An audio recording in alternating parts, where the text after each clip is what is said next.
오늘날 우리 사회는 정 또는 다정함보다는 분노의 감정으로 곧잘 설명되는 것 같습니다. 최근 일어난 흉기 난동 사건인 묻지마 범죄 역시 그 바탕에는 분노가 있습니다. 불특정 대상을 향해 쏟아내는 분노는 참 무섭습니다. 한번 시작되면 통제가 쉽지 않고 무엇보다 사람을 해치는 파괴력이 너무 크기 때문입니다. 분노와 같은 사회적 문제가 잘 해결될 수 있는 또 해결될 수 있도록 사회적 대책도 필요해 보입니다. 그런데 분노는 사회적 관심뿐만 아니라 신앙적 차원에서도 관심을 가져야 합니다. 왜냐하면 기독교 전통에서 보면 분노는 기도를 방해하고 하나님께 나가는 것을 막는 큰 장애물에 해당되기 때문입니다. 물론 분노에 관해서 한 가지 주의할 점이 있습니다. 성경은 사람이 느끼는 분노 자체를 죄로 보고 정죄하지는 않습니다. 예컨대 분을 내어도 죄를 짓지 말고 해가 지기까지 분을 품지 말라는 말씀은 정당한 형태의 분노가 있음을 보여줍니다. 하나님께서도 죄에 대해서 진노하심으로 분노 자체가 부당한 것은 아닙니다. 창세기에 기록된 가인을 통해서도 한 번 더 확인할 수 있습니다. 비록 가인은 실패했지만 분명 하나님은 안색이 변하고 분을 내는 가인을 향해서 죄를 다스리라고 권면하신 것을 보면 분노는 성도가 통제해야 할 대상인 것이 분명합니다. 오늘 본문에 등장하는 다윗 역시 예외가 아닙니다. 사무엘서 전기에 따르면 다윗은 하나님의 백성들을 조롱하던 골리앗을 향해 의로운 분노를 표출했던 인물입니다. 하지만 오늘 본문에 기록된 다윗의 분노는 어떻습니까? 이전과는 다릅니다. 원수와 대적이 아닌 이스라엘 백성들을 향한 분노이기 때문입니다. 다행히 다윗은 가인과 달리 자신의 분노가 하나님의 의를 가린다는 사실을 깨닫고 분노에서 돌아설 수 있었습니다. 이것을 보면 다윗 역시 다윗이라 할지라도 자신의 신앙을 지키기 위해서는 분노를 통제하고 다스렸다는 것을 알 수 있습니다.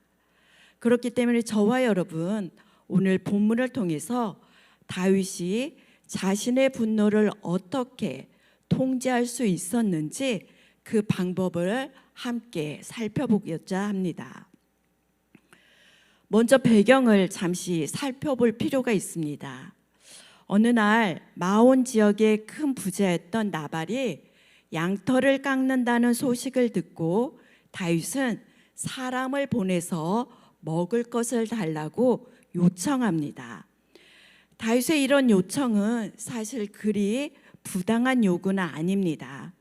당시 양털을 깎는 날은 동네에 큰 잔치가 열리는 마을 축제이기 때문에 양털을 깎는 일꾼들을 위해서 풍성한 음식을 정말 많이 준비할 뿐만 아니라 이웃들과 나그네까지 음식을 넉넉히 나누어 주던 풍습이 있었기 때문입니다.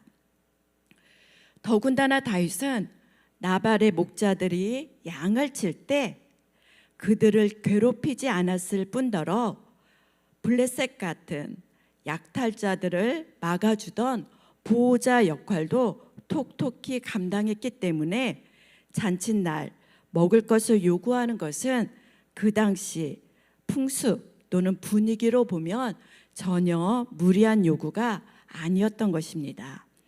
무엇보다 사울에게 쫓기던 현실 속에서 600명이 넘었던 사람들을 책임지던 다윗에게 음식, 양식은 꼭 필요했던 것입니다.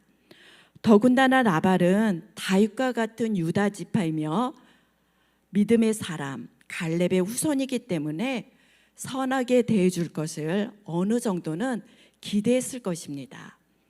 그런데 나발은 다윗이 생각한 사람과는 전혀 다른 인물이었습니다. 나발이란 이름의 뜻이 바보 또는 어리석은 자, 미련한 자인 것처럼 나발은 행실이 완고하고 악한 자였습니다. 음식을 나눠 주기는커녕 다윗을 철저하게 무시하는 목적으로 발언까지 합니다. 10절에 나와 있는데요. 우리 한번 자막 보시겠습니다. 제가 한번 읽어드리겠습니다. 나발이 다윗의 사환들에게 대답하여 이르되 다윗은 누구며 이새의 아들은 누구냐? 요즘에 각기 주인에게서 억지로 떠나는 종이 많도다. 겉으로 보면 나발의 말 전체가 모두 거짓은 아닙니다. 다윗은 사울 왕에게 쫓기는 신세였고 다윗 주변에 모여든 그 수많은 사람들은 환난당한 자, 빚진 자, 마음이 원통한 자들이기 때문에 이들 중에는 주인에게서 도망친 자들도 당연히 있었을 것입니다. 하지만 영적으로 보면 다윗은 누구입니까? 하나님께 기름 부음 받은 자입니다. 사울의 칼날을 피해 도망친 것 같지만 사실은 이스라엘의 왕이 되기 위해서 하나님의 훈련과 연단을 받고 있는 중입니다. 아마 나발을 포함해서 이스라엘 백성들 중에 이 사실을 모르는 사람들이 없었을 것입니다. 그럼에도 주인에게서 도망친 종에 비유하여 다윗을 의도적으로 무시하고 모욕을 준 것입니다. 사람이 무시당하면 누구나 쉽게 지나칠 수 없는 것처럼 다윗의 마음 역시 상처를 받았을 것입니다. 더군다나 25장 1절을 보시면 그동안 다윗을 보호해 주던 선지자 사무엘이 죽었습니다. 자신을 지지하던 사무엘의 죽음으로 다윗의 마음의 상태는 매우 나약해진 상태였을 것입니다. 그렇다 하더라도 나발을 향해 쏟아내는 다윗의 분노는 정상적이지 않습니다. 흔히들 이성을 완전히 상실했다고 말할 정도입니다. 구약 성경에서 히브리어 아프는 분노를 의미하는데요. 이 단어는 사람들이 화가 나면 코가 벌렁거리고 콧구멍에서 뜨거운 김이 나오고 안색이 달라지는 것을 표현한 코, 얼굴 모양을 뜻하는 단어입니다. 그런데 오늘 본문 곳곳을 보면 분노하는 다윗의 모습이 이와 같다고 할 수 있습니다. 제가 대표적으로 분노하는 다윗의 모습을 13절과 22절을 한번 찾아봤는데요. 우리 한번 이 말씀은 함께 자막을 통해서 읽어보도록 하겠습니다. 13절입니다. 시작. 다윗이 자기 사람들에게 이르되 너희는 각기 칼을 차라 하니 각기 칼을 차매 다윗도 자기 칼을 차고 400명가량은 데리고 올라가고 200명은 소유물 곁에 있게 하니라. 내가 그에게 속한 모든 남자 가운데 한 사람이라도 아침까지 남겨두면 하나님은 다윗에게 벌을 내리시고 또 내리시기를 원하노라 하였더라. 자신을 무시한 나발을 죽이기 위해서 칼로 무장한 400명을 몰고 가는 다윗. 나발뿐만 아니라 나발에게 속한 모든 남자까지 도륙하겠다며 하나님의 이름까지 맹세하는 다윗의 모습을 보면 히브리어 아프의 의미를 충분히 알 수 있습니다. 또한 이러한 다윗의 분노하는 모습을 보면 어떤 사람들이 종종 말하는 받은 만큼만 그대로 돌려주겠다는 정당한 복수는 이 세상에 존재하기는 어려운 것 같습니다. 오히려 분노는 영혼을 어둡게 하고 기도하는 상태를 망가뜨린다는 사막 수도사의 말들처럼 항상 기도하며 지금까지는 모든 문제를 하나님께 물어보던 다윗의 기도의 모습을 망가뜨렸다는 것을 알 수 있습니다. 하지만 서두에서 말씀드린 것처럼 결론적으로 보면 다윗은 나발을 죽이지 않았습니다. 다행이지요. 정확하게 말씀드리면 나발을 향해 칼을 차고 달려가던 도중에 복수를 멈추고 죄의 길에서 돌아섰습니다. 왜냐하면 하나님께서 보내신 나발의 아내 아비가일이 다윗의 복수를 막았기 때문입니다. 23절부터 시작되는 아비가일의 말은 구약 성경에서 여성의 한 말 가운데 가장 긴 것입니다. 어느 학자에 의하면 히브리어 단어 153개의 단어로 이루어졌다고 합니다. 아비가일의 말을 이토록 성경에서 자세히 다루었다는 것은 성경이 그녀의 말을 중요하게 여겼을 뿐만 아니라 다윗이 아비가일의 말을 통해서 하나님의 뜻을 발견한 것을 의미합니다. 그렇기 때문에 저 역시 아비가일의 말을 바탕으로 다윗이 어떻게 분노를 이기고 하나님의 뜻에 순종할 수 있었는지 두 가지 방법을 소개하고자 합니다. 첫 번째로 다윗뿐만 아니라 사람이 분노를 이길 수 있는 근원적인 방법은 오직 용서에 있습니다. 28절을 보시면 아비가일은 이렇게 말합니다. 주여 여종의 허물을 용서하여 주옵소서. 이렇게 간청합니다. 다윗을 만난 아비가일은 겸손히 무릎을 꿇고 남편의 무례함에 대해 용서를 청한 것입니다. 자기 남편은 본래 불량하고 미련한 사람이므로 나발의 말을 신경 쓰지 말라고 말합니다. 또한 자신은 다윗의 전령들을 보지 못했다고 말하면서 용서를 구합니다. 무엇보다 모든 죄악을 아비가일 자신에게 돌려달라며 용서를 간청하는 모습은 십자가에 자신을 내어주신 죄 없는 예수님을 떠올릴 정도입니다. 신학적으로 봐도 아비가일의 말은 매우 옳습니다. 사람들이 여전히 현재 또는 지나간 일로 분노한다는 것은, 한 번씩 분노가 올라온다는 것은 지나간 상처에 지금도 얽매여 있다는 뜻입니다. 그런데 성경을 살펴보면 용서만이 사람이 과거의 얽매인 상처에서 벗어나게 할 수 있습니다. 용서를 뜻하는 헬라어 아페시스가 이것을 잘 보여줍니다. 용서를 뜻하는 헬라어 아페시스는 체포된 상태에서 풀어준다는 뜻입니다.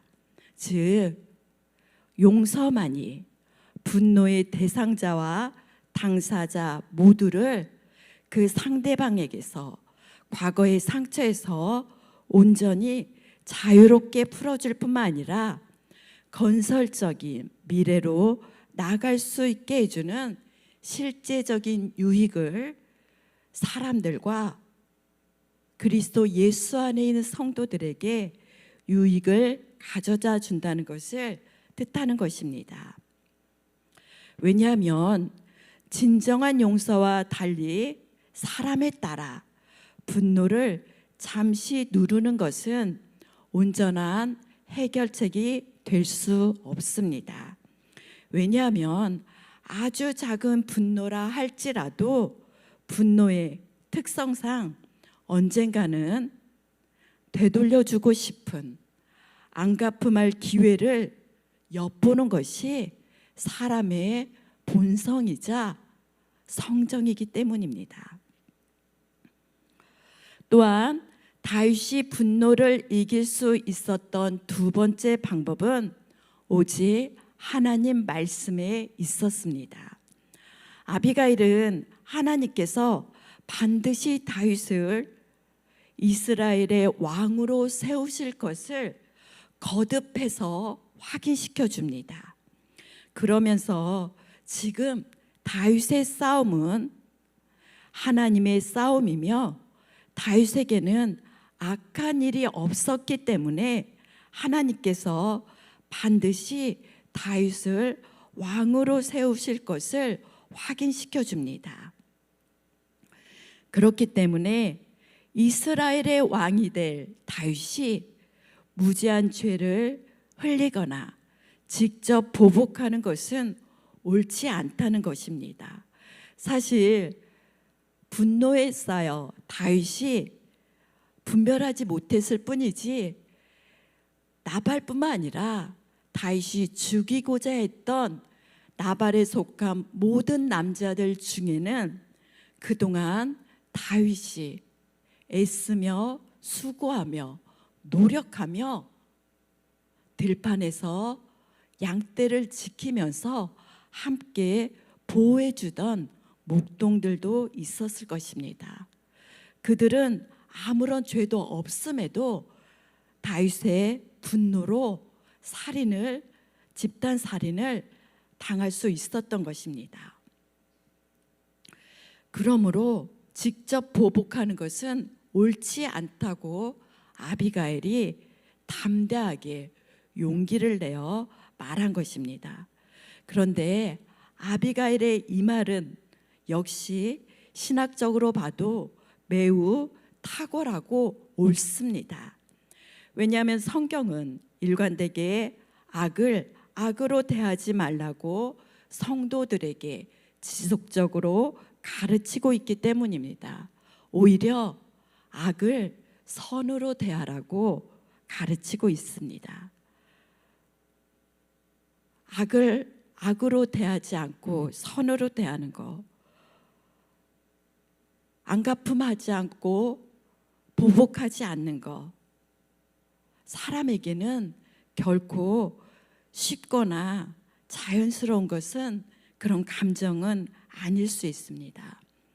그럼에도 불구하고 성경이 성도를 향해 지속적으로 그렇게 가르치는 것은 성도에게 있어 원수 갚음은 오직 하나님께 속한 일이기 때문입니다. 성도가 직접 보복하는 일은 성도가 하나님의 자리에 앉겠다는 교만일 뿐만 아니라 무엇보다 의로우신 재판장이신 하나님을 전적으로 신뢰하지 못하기 때문입니다. 그러나 사랑하는 성도 여러분, 성경에서 증거하는 하나님은 졸지도 주무시지도 않고 항상 자기 백성을 보고 살피시는 분이십니다. 다만 내가 원할 때 원수 갚아주는 하나님의 모습을 발견하지 못했을 뿐이지 하나님은 하나님의 때에 의로우신 재판을 반드시 행하시는 분임을 저와 여러분 온전히 신뢰하며 살아가야 할 것 같습니다. 사랑하는 성도 여러분, 우리 역시 인생을 살아갈 때 나발과 같은 사람들을 어쩌면 종종 만날 수 있습니다. 또는 모든 것을 불태우고 싶은 분노에 휩싸일 수도 있습니다. 화가 나서 소리 지르고 싶고 당장 내 감정을 표출하고 싶습니다. 그럴 때 아비가일을 통해서 들려오던 하나님 말씀을 한 번 더 기억하시길 당부드립니다. 왜냐하면 21세기를 살아가는 우리들 역시 복수에 대한 권리는 아무것도 없습니다. 다만 예수 안에서 살아가는 성도인 우리에게는 용서해야 할 사랑의 의무만 있을 뿐이기 때문입니다. 다윗 역시 아비가일을 통해 전해진 하나님의 뜻을 명철하게 알아챘습니다. 아마 이런 점이 우리가 알고 있던 믿음의 사람이라고 불렀던 다윗을 다윗되게 했던 점이 아닌가 싶습니다. 그리고 하나님께서 아비가일을 보내 자신을 맡고 계심을 깨달은 즉시 죄의 길에서 돌아섰습니다. 그렇다면 악을 악으로 갚지 않았던 다윗의 선택은 어떤 결과를 가져오게 됐을까요? 오늘 본문에 자세하게 나와 있는데요. 아비가일의 간청에 따라 보복을 포기한 다윗은 그 후 하나님께서 친히 나발을 징계하신 것을 보고 하나님께 찬양을 올려드립니다. 무엇보다 자신이 가진 힘을 사용해서 직접 보복하는 악을 막아주신 하나님께 감사를 올려드립니다. 아마 그때 다윗의 마음은 원수 같은 자신을 무시했던 나발이 징계받음으로 죽은 것에 대한 마음의 시원함이 있었기 때문이 아닐 것입니다. 무엇이냐면 다윗을 살펴주시는 하나님, 다윗의 모든 것들을 아시고 다윗의 편에서 일해주시는 다윗의 마음을 또 세워주시고 살펴보시는 살아계신 하나님을 직접 경험했기 때문에 살아계신 하나님을 경험함으로 다윗이 하나님께 감사와 찬양을 올려드렸을 것입니다. 그리고 나발의 사건을 통해 다윗의 신앙은 한 차원 더 성장할 수 있었습니다. 이 점이 어쩌면 제가 오늘 밤 여러분에게 나눠드리고 싶은 점일 수 있습니다. 오늘 본문 다음에 나오는 사무엘상 26장에는 다윗이 사울을 죽일 수 있는 절호의 기회를 또 한 번 맞이합니다. 즉 나발의 사건이 있었던 25장 앞뒤로 다윗은 사울을 2번 죽일 수 있는 기회가 있었던 것입니다. 그런데 만약 나발의 사건이 없었다면 사무엘상 26장에서 다윗이 어떻게 행동했을까요? 아마도 한번 사울을 살려줬음에도 불구하고 여전히 자신을 추격하는 사울을 보고 단지 추적이 아닙니다. 정말로 죽이려 달려드는 포기하지 않는 사울을 보고 다윗은 사울을 한번 살려준 것을 후회했을 수도 있습니다. 아마도 나발의 사건이 없었다면 아니면 나발을 죽였다라면 다윗은 분노하며 사울을 죽였을 가능성도 저는 있다고 생각합니다. 그렇지만 이번에도 다윗은 사울을 죽이지 않았습니다. 왜냐하면 나발의 사건을 통해 의로우신 하나님께 모든 것을 맡기는 것이 때로는 이 세상에서는 살아갈 때는 비현실적으로 보이지만 영적으로 볼 때는 가장 확실하고 가장 좋은 해결책이라는 것을 다윗은 나발의 사건을 통해서 배웠기 때문입니다. 저와 여러분 인생을 살아갈 때 다윗처럼 성경을 통해 이러한 점을 함께 교훈받기를 소망합니다. 사랑하는 성도 여러분, 저는 이 시간 본문과 연결해서 테드 피어스의 말로 말씀을 한번 맺고자 합니다. 테드 피어스는 하나님은 그의 백성이 회개할 때 어떠한 그 죄악도 기억하지 않는 분임을 강조합니다. 반면 인간은 끊임없이 상대의 허물을 기억하고 분노에 머물고자 하는 성정을 지녔다고 말합니다.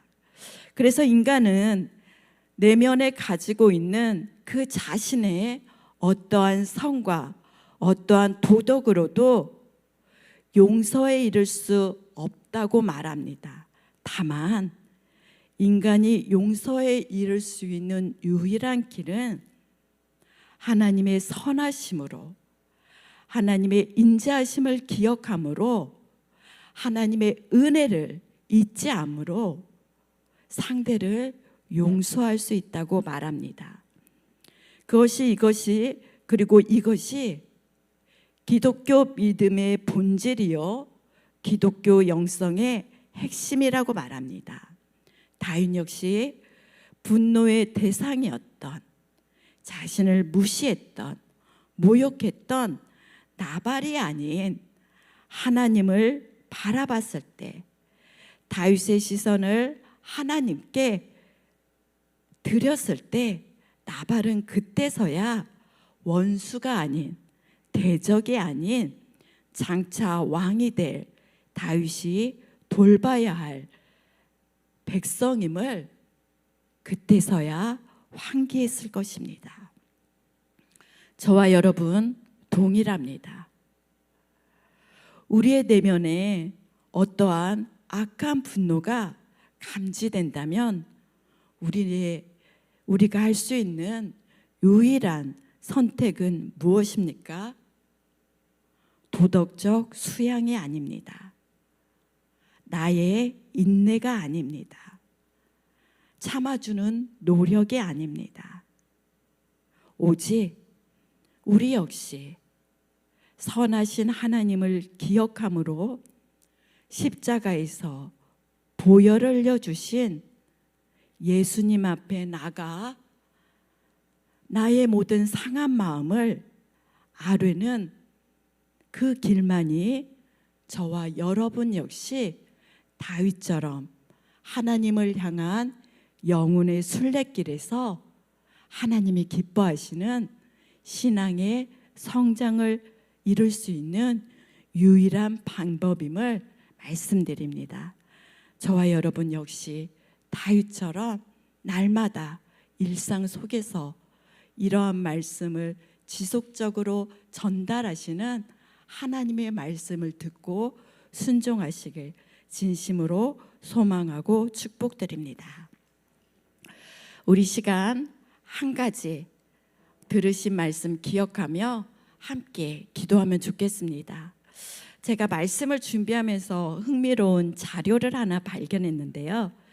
사람이 분노를 처음 느끼는 시기는 생후 2개월 아기 때라고 합니다. 그리고 주요한 분노의 대상은 45%가 부모라고 합니다. 부모가 어떠한 잘못을 했겠습니까?